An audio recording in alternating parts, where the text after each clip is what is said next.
அறிவுச்சூடர் பார்வையாளர்களுக்கு வணக்கம். இன்றைய காணொலியில் நம்முடைய இணைந்திருப்பவர் திராவிட முன்னேற்ற கழக தேர்தல் பணிக்குழு செயலாளர் வழக்குரைஞர் இல புகழேந்தி அவர்கள்.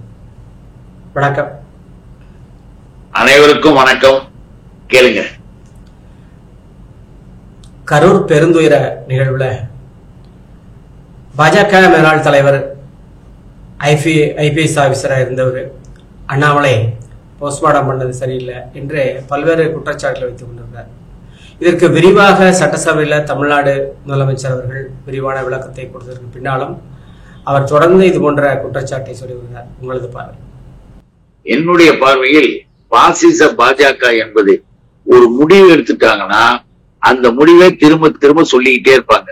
இன்னைக்கு கூட காந்தியை சுட்டு கொன்றது சரிதான் அப்படின்னு சொல்லிட்டு காந்தி சுடப்பட்ட அந்த நாள்ல ஒரு காந்தி பொம்மையை செஞ்சு வச்சு துப்பாக்கியால சுட்டு அது முன்னால நடனம் ஆடி மகிழ்ச்சி அடையக்கூடிய பிஜேபி அண்ட் RSS காரர்கள் பூஜான்னு சொல்லிட்டு ஒரு பிஜேபியினுடைய தேசிய தலைவர் ஒரு லேடி 48 வயசு அந்த பொண்ணுதான் காந்தி பொம்மையை செஞ்சு வச்சு சுட்டுட்டு எல்லாம் ஆடுறாங்க.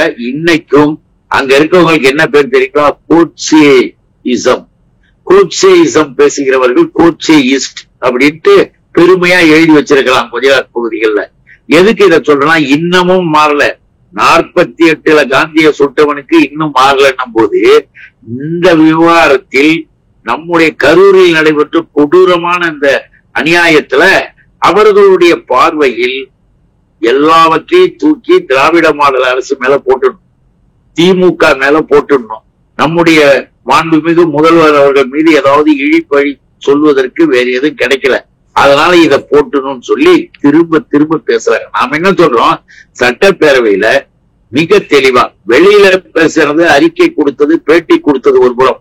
ஆனால் அசம்பிளில சீஃப் மினிஸ்டர், இந்த நாட்டினுடைய முதல்வராக எங்களுடைய தலைவர் அண்ணன் தளபதி அவர்கள் விளக்கமா சொல்றாரு. அது மட்டுமல்ல, பாயிண்ட் பை பாயிண்ட் ஒரு பாயிண்ட்டுக்கும் ஆதாரங்கள் அதனுடைய டயத்தோட அங்க இருந்த நிலைப்பாடுகளை விளக்கமா சொல்லியிருக்காரு. காவல்துறையினுடைய பாதுகாப்பு, அதற்கு பிறகு உடல்கள் எப்படி போஸ்ட்மார்ட்டம் செய்வதற்கான நிலைப்பாடுகள், அதற்கு பிறகு அந்த நேரத்தில் எடுக்கப்பட்ட உடனடி நடவடிக்கைகள், எதையெல்லாம் இந்த இன்னைக்கு பிஜேபி ஆதரிக்கிற விஜய், ஜோசப் விஜய்ன்னு சொல்லுவாரு மிஸ்டர் H. ராஜா. ஜோசப் விஜய்னு கிண்டல் பண்ணுவார். அவர் கிறிஸ்டினா, ஜோசப் விஜய்னு. இன்னைக்கு அந்த ஜோசப் விஜய் அவங்களுக்கு காவி விஜயாக தேவைப்பட்டா எப்படி வேணா மாத்திக்கிறார். காவி விஜயாக அங்க உருவாக்கிட்டு அண்ணாமலை முழுக்க முழுக்க ஒரு பொய்யர்னு என்னால நிரூபிக்க முடியும். பொய்யர் என்பது மட்டுமல்ல, எதையுமே தெரிஞ்சுக்காம எதையுமே விசாரிக்காம திமுக மேல ஏதாவது ஒண்ணு எடுத்து சேர்த்த வாரி வீசணும் அப்படின்னு தான் உடம்பு முழுக்க சேர்த்த பூசிக்கிட்டு தெரியறால்தான் மிஸ்டர் அண்ணாமலை. இப்ப அண்ணாமலை சொல்ற குற்றச்சாட்டுகள் எல்லாவற்றையுமே பாத்தீங்கன்னா காவல்துறையை பத்தி சொல்வார். அவரே ஒரு ஐபிஎஸ் ஆபீசர். 10,000 பேருக்கு இவ்வளவு போலீஸ்னாங்க. அப்ப கூட 20,000 பேர் வந்தா எவ்வளவு பேருக்கு போலீஸ் எல்லாம் போட்டாங்க. காவல்துறையினுடைய கண்டிஷன்ஸ், நிபந்தனைகளை யாராக இருந்தாலும் ஏற்றுக்கொண்டு இருந்தாதான் நிகழ்ச்சி பொறுமையா ஒழுங்கா நடக்கும். ஏற்கனவே அங்க நிகழ்ச்சி நடந்திருக்கு, அதையும் நம்மளால சொல்ல முடியும். அதையும் நம்முடைய முதலமைச்சர் தெளிவா சொல்லியிருக்காரு. ஏன் அந்த இடத்துல கொண்டு போய் கொடுத்தீங்க? அந்த இடத்தை கேட்ட அந்த இடத்துல ஏற்கனவே எடப்பாடி கூட்டம் கூட ஒரு வாரத்துக்கு முந்தி கூட நடந்திருக்கு. அதற்கு முன்பு அந்த இடத்துல கேட்கின்ற பொழுது அரசு கொடுக்க முடியாதுன்னு சொன்ன உடனே நல்லா தெரிஞ்சுக்கணும், அரசு அந்த இடத்திற்கு அனுமதி கிடையாது என்று சொன்னவுடன் இந்த எடப்பாடி அதிமுக குரூப் கோர்ட்டுக்கு போய் உத்தரவு வாங்கிட்டு வந்தாலும் காவல்துறை இனிமேல் பொதுக்கூட்டங்கள் அங்கு நடத்த கோர்ட்டே அனுமதி அளித்து விட்டதுன்னா அதுக்கு பிறகுதான் காவல்துறை அனுமதி அளிக்கவே ஆரம்பிச்சது. அப்படிப்பட்ட அந்த இடத்தை இவர்கள் எழுதி, யாரு விஜய் கட்சியினுடைய மாவட்ட செயலாளரும் இன்னும் இருக்கக்கூடிய அந்த நபர் முசி அது இதெல்லாம் கேட்டு லெட்டர் பேட்ல கை போட்டு வாங்கினாங்க, கொடுத்தாங்க. கொடுக்கும் பொழுது காவல்துறையினுடைய நிபந்தனைகளுக்கு கண்டிஷன்ஸுக்கு ஒத்துக்கணும். இந்த நடிகர் விஜய் வரும்பொழுது 7 மணி நேரம் தாமதம், கடுமையான வெயில், குடிநீருக்கு வசதி இல்லை, சாப்பிட வசதி இல்லை, குழந்தைகள் எல்லாம் கத்தி அலறிக்கிட்டு கொந்தளிச்சுக்கிட்டு கிடக்குதுங்க. நீ அதன் உள்ள போய் நுழையாம அதன் உள்ள வரக்கூடிய ஆரம்ப நிலையிலேயே நீங்க நில்லுங்க, எல்லாரும் உங்க பேச்சை கேட்பாங்கன்னு காவல்துறை ஒரு முறை அல்ல 3 முறை சொல்லியிருக்காங்க. 3 முறை சொன்னதற்கு பிறகும் நடிகர் விஜய் எப்படிப்பட்டவரு? வெயில் அவர் மேல படாம அவர் என்ன பண்ணாரு? ஜனங்க கத்தின்னு கிடக்குது, அங்க கூட வெளியில வராம உள்ள உட்காந்துக்கிட்டாரு. அத சொல்லி கொடுத்தானுங்களாம் பிஜேபியில. இந்த புஷி எல்லாம் சொன்னானுங்களாம். என்ன சொன்னானுங்களாம்? நீங்க அடிக்கடி முகத்தை காட்டாதீங்க, காட்டினீங்கன்னா ஜனங்களுக்கு இதாயிடும், திடீர்னு நீங்க வெளியில வந்தாலும் ஜனங்கள்லாம் உங்களை ஆரவாரம் பண்ணுவாங்கன்னு சொல்லி கொடுத்தானுங்களாம். அதனால விஜய் உள்ள போய் உட்காந்துக்கிட்டாராம். அதனாலதான் கோர்ட்ல என்ன பண்ணாங்க, பஸ்ஸின் உள்ள இருந்த கேமரா பதிவுகள் எல்லாம் கோர்ட்ல ஒப்படைக்கணும்னு சொல்லியிருக்காங்க. இன்னும் இவனுங்க போய் ஒப்படைக்கல. இவன் உள்ள என்ன பண்ணா எப்படி இருந்தாலும் நமக்கு தெரியாது, அது வேறு விஷயம். ஆனால் அதையும் கேட்டிருக்காங்க. இப்படிப்பட்ட நிலையில் காவல்துறை போட்ட நிபந்தனைகளை உடைச்சாதான் கேட்க முடியாதுன்னு பஸ்ஸை விட்டு நெருக்கடி ஏற்பட்டு இந்த மிகப்பெரிய கொடுமையில் வந்தது.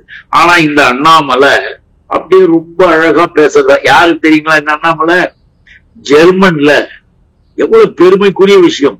ஜெர்மன்ல கொலோன் யூனிவர்சிட்டி, அந்த கொலோன் யூனிவர்சிட்டியில தமிழ் துறை. அதை கேட்கும் போதே நமக்கு எல்லாம் சந்தோஷமா இருக்கும். கொலோன் யூனிவர்சிட்டியில தமிழ் துறை. இந்தியாவில் இருக்கிற மொழிகளில் திராவிட மொழி குடும்பத்துக்கு இருக்கிற பெருமை வேறு. ஆனா வளத்தில் இருக்கக்கூடிய இந்தியை தூக்கி வச்சு ஆடுறானுங்களே, சமஸ்கிருதத்தை தூக்கி வச்சு ஆடுறானுங்களே.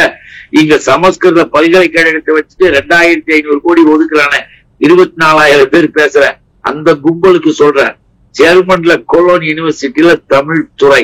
அந்த நூலகத்தை பார்வையிடுகிறார் எங்களுடைய முதல்வர், நம்முடைய முதல்வர், எங்களுடைய தலைவர் அண்ணன் தளபதி. எவ்வளவு பெருமையா இருந்தது செய்தி. அதை என்ன பண்றாப்புல இந்த அண்ணாமலையை? போன வருடம் அக்டோபர் மாதமே தமிழ் துறை போடப்பட்டு விட்டது. இப்ப போய் அதை பார்த்தேன்னு சொல்றது தப்பு, இது கேலின்னு கிண்டல் பண்ணாப்புல. நாம அப்பதான் அந்த துறையில இருந்து அங்கிருந்து யூனிவர்சிட்டில இருந்தே சொன்னாங்க. அப்படின்னு சொல்லும் போது என்ன சொன்னாங்க தெரியுமா? தமிழ் துறையினுடைய நூலகம் நலிந்து போயிருந்த நேரத்தில் நம்முடைய தமிழக முதல்வர் அவர்கள் 2021 1,25,00,000 1.25 crore தொகையை அந்த நூலகத்திற்காக ஒதுக்குனாங்க. அது ஒதுக்குறதுக்கு பிறகு நல்லா நடந்துகிட்டு இருக்கு. அதை தான் பார்க்க வந்தார் முதல்வர், தமிழக முதல்வர். ஒரு பிரைம் மினிஸ்டர் மாதிரி நடக்கிறாரியா எங்க தலைவர் அப்படின்னு நாடே நம்ம தலைவரை பாராட்டுது. அங்க போய் பார்த்தாரு. அவங்களாம் சொன்னாங்க, சார் இப்ப எல்லாமே நல்லா இருக்கு, 4000க்கு மேற்பட்ட புத்தகங்கள் எல்லாரும் படிக்கிறாங்க, நூலகம் நல்லா இருக்குன்னாங்க. பெருமையோடு பார்த்துட்டு வர்றாரு. அது மூடியாச்சுன்னு கிண்டல் பேசணுமா? இந்த நம்ம எதுக்கு சொல்றோம்னா பொய், எல்லாமே பொய். பொய்யன் பேசக்கூடிய இந்த கேள்விகள் வினாக்கள் சட்டப்பேரவையில் அவர் விலைக்கு சொன்னதற்கு பிறகு கடைசியா சொன்னார், சுப்ரீம் கோர்ட் பைனலாக கொடுக்கின்ற உத்தரவு என்னவோ அந்த உத்தரவின்படி அரசு நடவடிக்கை எடுக்கும் அப்படின்னு ஃபுல் ஸ்டாப்பும் வச்சார். ஆனா இதுங்க திரும்ப திரும்ப அதன் உள்ள பூந்து குழப்பிக்கிட்டு இருக்கும் பொழுது பிஜேபி என்றால் என்ன? நடிகர் விஜய்க்கு குருமூர்த்தியின் மூலமாக வளையம் போட்டாங்க. என்ன குருமூர்த்தி யாரு? RSS துக்ளக் குருமூர்த்தி. அந்த குருமூர்த்தியினுடைய வேலை என்ன? பிஜேபிக்கு வேலை செய்ய ஆள் கிடையாது. அப்பாவியாக இருக்கிற நடிகர் விஜயின் ரசிகர்களை வச்சு பிஜேபிக்கு வேலை வாங்கணுமா? வேலை வாங்கி இவனுங்க ஜெயிச்சு போய் வேலை செஞ்சவங்களுக்கு மூஞ்சில எல்லாத்தையும் எடுத்து ஊத்துவானுங்களாம், கல்வியை மூடுவானுங்களாம், அப்புறம் அவங்களுடைய எதிர்காலத்தை நாசப்படுத்துவானுங்களாம். ஆனா நடிகர் விஜயனுடைய ரசிகர்களுடைய வேலை வாங்கறதுக்கு பிஜேபி போடுற பிளான் தான் இவ்வளவு பிளான்களும் அங்க நடந்துகிட்டு இருக்கு. இத எல்லாரும் புரிஞ்சுக்கணுன்றதுக்கு தான் நம்ம சொல்றோமே தவிர வேற ஒன்றும் கிடையாது. இந்த நிலையில் இத பாக்குறதுல வேறு என்ன பார்வையை நம்ம பார்க்க முடியும்? என்னுடைய பார்வையில் இது மிக மிக கொடூரமாக வன்மையாக கண்டிக்கத்தக்கது. பிஜேபி RSSல நடிகர் விஜய் வளையத்துல மாட்டிக்கிட்டு லிங்க் போட்டானுங்க. சிபிஐ என்கொயரி அதுக்காகத்தான் என்ன பண்ணானுங்க? பிராடுங்க, சம்பந்தமே இல்லாம பாதிக்கப்பட்டவர்கள் 2 பேர் பேர்ல மனுவான். அந்த பாதிக்கப்பட்டவர்கள் மனுவை கோர்ட் எடுத்துக்கிச்சு.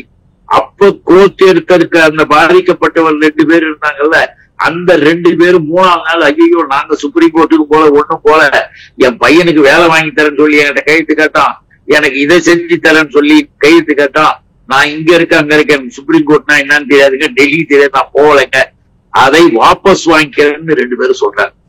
அப்ப என்ன அர்த்தம்? தெரியாமல் திருட்டுத்தனமாக கேஸ் போட்டாங்க. அப்புறம் நம்ம அட்வொகேட் என்னுடைய அன்பு சகோதரர் மூத்த வழக்கறிஞர் வில்சன் சுப்ரீம் கோர்ட்லயே அதை ஃபைல் பண்ணிட்டார்.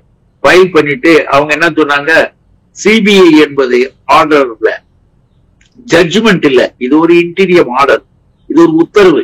இந்த உத்தரவுக்கு தான் இப்ப போட்டிருக்குது. இந்த 2 பேருடைய இது நீங்க சொன்னீங்க விசாரிக்கிறோம்னு சொல்லிட்டாங்க. சட்டப்படி மோசடியாக இவர்கள் போட்டிருந்தால் அந்த வழக்கே முழுவதுமாக தள்ளுபடி ஆயிடும். 1. 2வது, இவர்கள் இன்டீரியம் ஆர்டர் போட்டிருக்காங்கல்ல, அதுக்கு கூட கவுண்டர் போடுறேன்னு நம்ம அட்வொகேட் கேட்டிருக்காரு வில்சன். 1 வீக் டைம் கொடுத்திருக்காங்க. உங்களுடைய நேரத்துக்கு மிக்க நன்றி. வணக்கம், நன்றி.